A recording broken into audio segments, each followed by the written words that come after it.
Okay, next one is actually a good question. I've looked ahead just a little bit. So this is from Amy. Good morning, Amy. Let's see, Dr. Ben, I've been exposed 3 times now. That is a lot, but fact is, you know it, and I think most people don't know how many times they've been exposed. I would imagine everybody has been exposed to some extent just because there are enough people around, and at some point you've got contact with somebody, whether you go shopping or something like that. There has probably been somebody who's positive in that supermarket at some point within the last 30 minutes, most of the time. And so, there is a non zero possibility that you run into at least a little bit of virus. And so we're probably, thankfully, it takes more than a little bit of virus usually to actually start an infection. Although one can do it. It's one of these sort of chance things where most of the time it's the virus is a dud, but occasionally, the virus works, and that is very bad. Exposed 3 times and haven't gotten it. Thank goodness.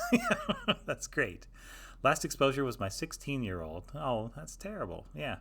There's 5 of us in our home. He's the only one that's tested positive, I would say, so far, and had symptoms for 3 days. Okay, so you are at peak virus load for your 16-year-old at the moment. So this is the time when you need maximum caution. Just finding the right combination of hand sanitizer and masks and chicken soup slid under the door or whatever it is, to take as good a care as possible of your 16-year-old, without exposing anybody, because this is the peak time where exposure could happen, and could actually lead to an infection. So let's see. So the question is my immune system that good? No. Yeah. Or am I just getting lucky that I'm not getting it? Maybe. Yeah. So the immune system deals with an infection once it has started. The immune system doesn't have anything to go on until you actually catch the virus. And so, there is a chance that you catch the virus and your immune system builds a response. It just happens to luck into the right response really quickly, and it shuts it down kind of before you notice. This happens some of the time. This is what some of those asymptomatic people are, presumably, although apparently they have high amounts of virus in them anyway. But another thing, notice the sniffing right here. I've taken my allergy meds for the day. The stuff like mucus differs a little bit from person to person and would have a massive effect. This is what is catching most of those viruses.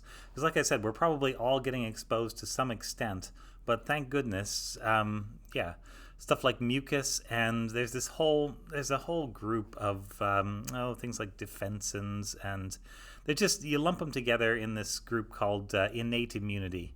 They are various little proteins and molecules that are there to just non-specifically, without even recognizing them, just find a way to destroy bad things before they happen, before you end up getting sick. You could be lucky, or you could be genetically gifted. You could have gifted snot. Yeah, I guess. Yeah.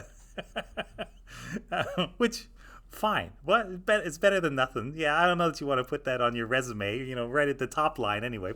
Bury it somewhere at the bottom.